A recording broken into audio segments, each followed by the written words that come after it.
Hello everyone, it's Deborah Pissam here from Person-Centred Leadership. Today I'm going to be talking to you about influencing a negative culture towards positive change and how leadership coaching can help. This is a presentation that I gave a couple of weeks ago at the National Nurses Forum. That said though, the subject can be applied to any context.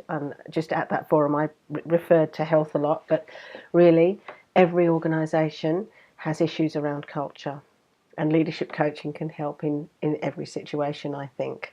So to start with, let's have a look at what coaching is, so we're on the same page with that. The International Coach Federation definition says that coaching is partnering with clients in a thought-provoking, creative process, and that's about helping people maximise their personal and professional potential. And what's really important to me is the inspiring part of this definition, and that coaching affects both the personal and professional. From a leadership perspective, Coaching for Leadership, in the book edited by Goldsmith, Lyons and MacArthur, they talk about the fact that leadership coaches generally tend to combine concepts, but I would also add theories from various disciplines in order to help their clients, especially high potential leaders, learn and succeed. And by various disciplines, that could be theories such as different leadership theories. It could be different theories relating to context, and also different types of techniques and tools, drawing from things like appreciative inquiry, adaptive leadership, group coaching, supervision, psychodrama, a whole range of things that leadership coaches draw on to help their clients get the results that they're after. And because of that, this is a coaching spectrum. You can say that leadership development coaching is up on the right-hand side in the developmental and transformational part of the spectrum, because it's at that end where values, attitudes, beliefs and behaviours are really, really targeted in coaching according to the goals set by the coachee. Down the other end, where it's a skill-based, that's sports coaching is a skill-based type of coaching. Learning a new skill at work, coaching around that is a skill-based form of coaching, moving through to performance development. And then, as I said, on through developmental and transformational. And the reason for that is because leadership is not like the top picture. And anybody that is familiar with leadership knows that the reality of it is that leaders work with people, leaders are people, leaders have to meet people that they work with where they are and help them move forward to get the results they're after. The world of work is not simple anymore. It's a very complex place with lots of information. So combining people, information, results, success, and this is what the reality looks like. So the coach needs to meet the leader where they are at in terms of their development. It's not a straight line. Moving on to workplace culture now. I like Edgar Schein and the work that he does on culture. I find him really makes a lot of sense, and the work that he does, is always related to a real life scenario. And he talks about culture of a group being defined as the group having a pattern of basic assumptions that were created at the inception of a group because they were the best way that the group had to solve its problems. And then these assumptions get taught down on through, and it becomes the way we do things around here. And it's about perception, thinking, feeling, expressing emotions around solving problems and reaching goals. What I really like about his definition is the fact that he talks about cultural forces as being outside of awareness. So we're not really aware of the culture that we're in when we're in it unless we pay specific attention, and neither, I don't think, are we aware of the impact of our own behaviours on the culture that we're in unless we do something like supervision or coaching. This next slide is a visual representation of that with a little bit more detail, and on the top, which everybody can see, the way we say we get things done is based on vision, mission, goals, strategies, and the organisation's espoused values, the things that they say that is important to them. Underneath, however, is actually the way that things are really done around here, and that's where people sit and the things that they bring with them, and those are their own personal values and how they play out and what their rules are around them, and as well as how they view the organisational values, the shared assumptions around all of this and the perceptions, the norms and the unwritten rules that get perpetuated as a result of this personal meanings, traditions that get created, and the procedures that are or are not followed as a result of that, and the stories that are told. And importantly here, it's the way that feelings or emotions are expressed in behaviours often is a key clue here of the state of the culture.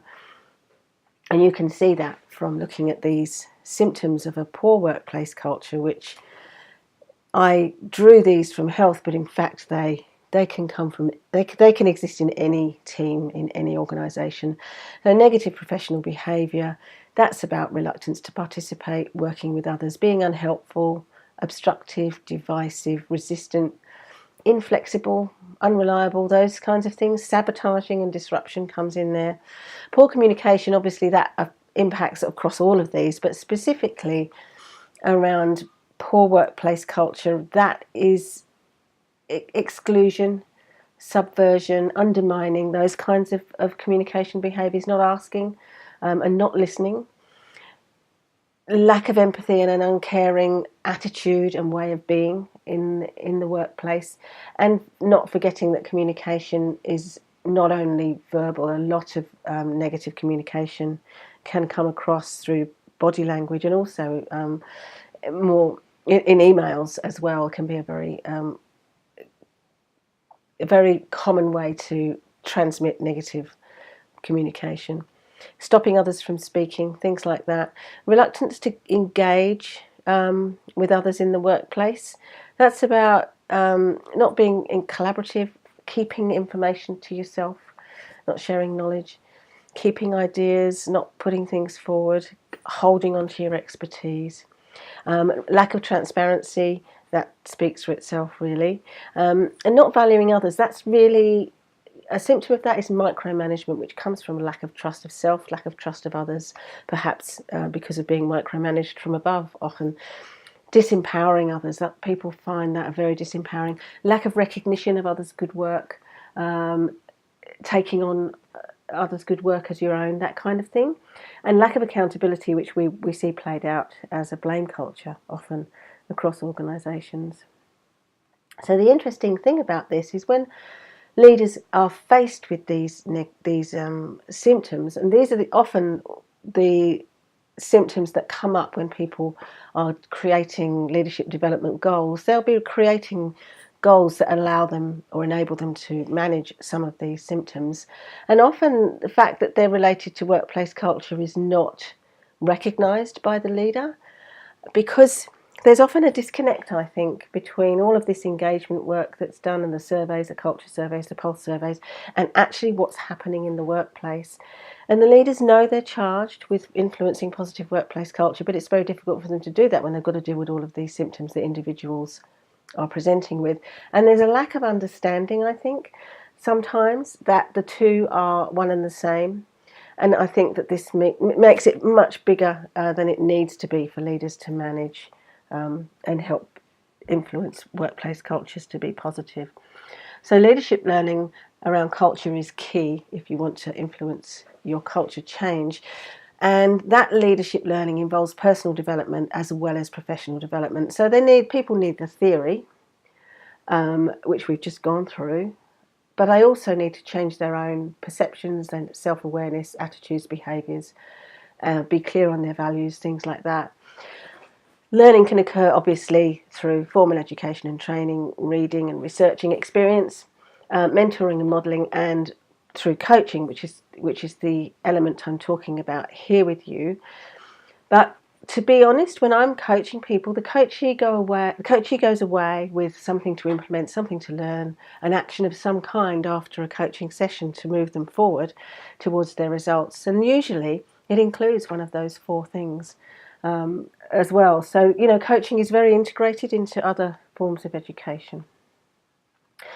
So specific to coaching then, what I'm going to show you now is what I have noticed when I've been coaching people around those symptoms. Most leaders don't arrive wanting to improve workplace culture. Some do have that as a goal, but mostly it's about the symptoms that I spoke to you about that come up as an issue, and their own personal leadership development needs come from that. And I've noticed that if people are in a negative culture and really trying to change it, it's not a great place for them to be, and that to be able to move forward, they need to address each of these 4 cornerstones.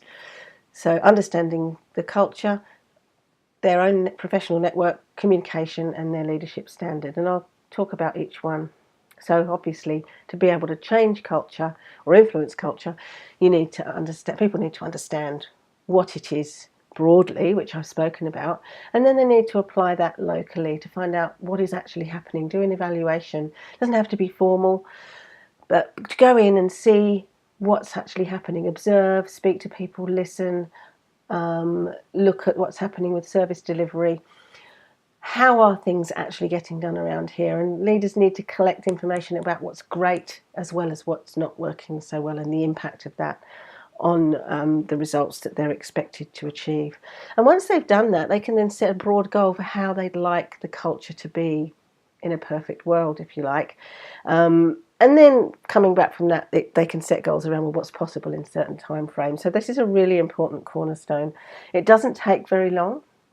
Normally 1 coaching session is enough for people to move forward with this one. The next thing, another coaching session, is often around how building a network, or even actually setting a goal, is enough. Usually people don't need coaching further than that.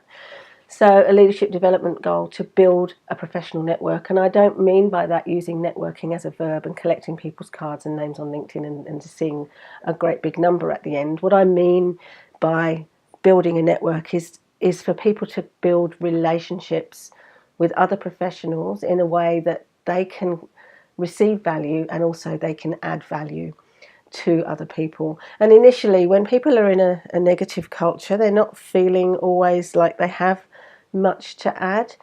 But once they start to build their network and they find a mentor, they find leaders to model, they connect with other peers, they start to improve their workplace culture, and then they have so much to share. So it's just a win-win for everybody, to build that network.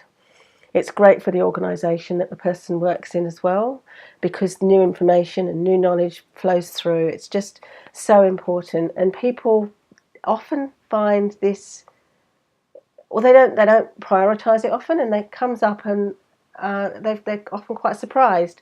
And then they start to think about it, and once they begin to build their network, their confidence increases around what they can achieve. And I've seen people start to connect with a couple of people, and that in itself has helped them move forward and really make some big changes in how their team functions. So I can't emphasise that one enough, really. And the next one is for leaders to know what their standard is. And what I mean by that is what they stand for as a leader. What is it that's okay? What do they expect, and what's not okay in their team, in their workplace, in their service delivery, and the results that they're after. Now, in this box of standards, there can be things like what their purpose is, their why, what their values are and beliefs, what behaviours they expect, what codes of conduct they abide by and they expect others to abide by. There's a whole load of stuff in this box. It's not only values, which is something that tends to be focused on nowadays. But the interesting thing about this is that when I think one person lately has been able to articulate what their standard is, but most leaders that I have worked with have a huge standard. It's clear by speaking with them. Most of them have never spoken it aloud. And what you're left with when you know what your standard is, but you have no way of articulating it with your team, all you can do is tell them what you don't want them to do. So you don't give them a framework for what expectations you have. It's like, don't do this, I don't like that behaviour, I want you to change that, but nobody knows what to change it to. So this is a coaching session as well. Once it's finished, people are clear and transparent about what's acceptable and not acceptable, and they can go and they can have that conversation. And again, I've worked with a leader who, we did this work, they went back to the workplace, they articulated their standard, and that alone helped people change their behaviour. And then from there, they could start to have conversations about it. So that's my standard. How about we work on what our standard is as a team? How do we want to be, and moving forward like that? And then it creates a benchmark. So the leader can regularly check in. Am I still abiding by that? And the team have a benchmark as well. And they also have a way of challenging behaviours that they don't like, or that are not conforming to the agreed standard that they set. And finally, the biggest one till last, just a few small words on this slide, which the work of which is the bulk of the coaching that I do with people, is to help them build their communication skills, strategies and behaviours. And the four things that come up again and again are enabling skills and tools, helping people have a conversation about the way things are and the way they'd like them to be, so that it's a collaborative and it's an us moving forward in terms of culture change. Acknowledging and appreciating others. This is a really big sticking point for a lot of leaders, I notice. Who to acknowledge, how often, where, when, with what, how to do it authentically. There's a whole load of stuff that comes up around this one. And giving feedback, positive feedback, and also negative feedback, when to do it, how to do it in a way that helps people learn and grow. And moving on from that is difficult conversations. A range of things come into that little box there. And that includes things like assertiveness as well, as strategies and plans, and all sorts of things come into this. So communication strategies, that's not all of them. Those are the four key ones that come up, is huge. And I don't think any of us are ever finished with learning about that one. So the next thing I'm going to talk to you about, so those are the four cornerstones. This is the relationship within which, in a leadership coaching relationship, I think really supports people looking at those cornerstones, plus everything else that they'd like to develop over time. And it's important that that relationship be equal, collaborative and a partnership. So it has to be both people working together. It is the coach's responsibility to create a challenging and supportive learning space every time. And that's through negotiation about what's challenging, too much, too little, what's support, too much, too little. Every single session that conversation should happen. And once those two blocks are in place, it's important that coaching comes from a strengths focus, because you can't create something out of a vacuum. And there's been lots of studies done that show that when people work from a place of strengths, from what they're good at, they actually improve their well-being, their quality of life increases. And also, they go so much further. They're able to achieve way more results coming from strengths than they are if they're looking at changing their weaknesses. Having said that, though, if there's an area that they are weak in that negatively impacts their leadership, they do have to do something about it. But once they've fixed it to a certain level, they can then go back to focus on their strengths. And usually you can use your strengths to look at fixing up some stuff that's actually causing a problem. It's important that coaches know that learning, change and self-development takes time, and to be kind to themselves, and that they might make mistakes. They will fail, and it'll be okay, and that's a great way of learning. And that the coach is committed to their learning and development and supportive and knows that they can do it, and that they are also committed, and that's really important. And when somebody's been sent for coaching, that's quite a tricky situation there, and it's important that the coach finds a way to help them really engage if it's possible.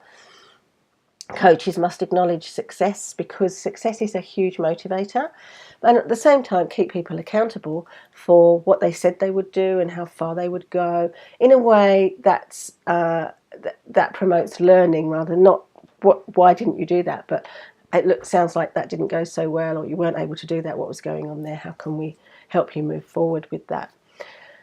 The next, we'll look at, once the relationship is created, the coaching process can occur, always with leadership coaching or any kind of executive coaching really. A leadership assessment should be taken by the leader. And what I mean by an assessment is some form of feedback, like 360-degree feedback, a psychometric test. I use extended disc behavioural profiling, and I also use Strengths Finder, going back to the importance of focusing on strengths again. If you're using a 360, find one that focuses on strengths, and the extended disc does that too. So people undertake a leadership assessment, and the first session is the feedback for that, really focusing on what people's strengths are and how they play out, what lights them up and what they bring to a really great day, and how they would like it to be different in the future and what they need to develop to get there. Now, if they're really focusing on workplace culture and some really tricky behaviours in the workplace, it's important to assess that context. Actually, it's important to assess any context where people are wanting to develop in the workplace. But if it's around culture, people tend to have really, really great visions of how they want it to be.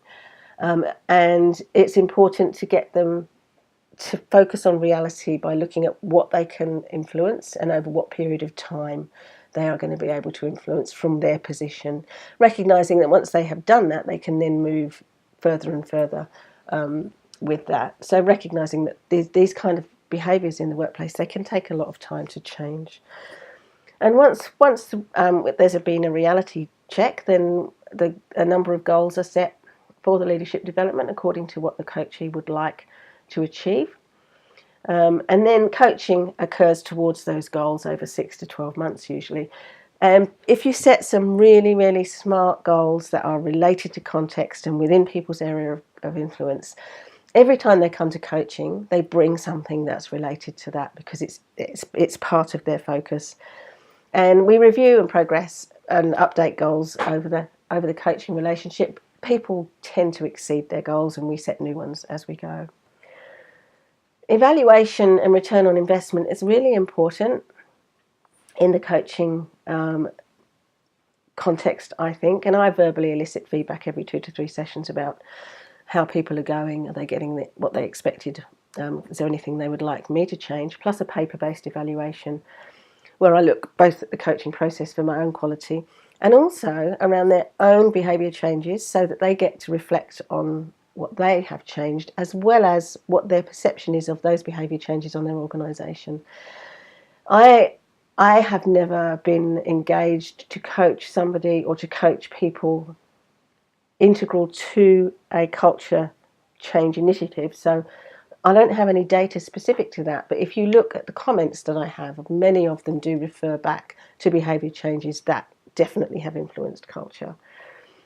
So what I come to at the end of this presentation then is really some questions about how could coaching be used as part of a strategic positive culture change initiative rather than used in response to symptoms that leaders are trying to deal with, which generally do relate to culture. And at what point should coaching expertise be introduced into such a strategy? What level of coaching experience should an organisation expect of a coach that's required to work with leaders around culture change and leadership development? And how do you know? How can you tell what a coach's experience and knowledge is across coaching, leadership, culture change, theory and practice, application of theory to practice, things like that, because coaching is an unregulated industry. So it's important to be mindful of what you expect and have that really clearly defined. Should your coaches be internal or external? And how do you measure a return on investment for your coaching when it's part of a broader strategy? So those are the questions that I think about, and I wanted to share them.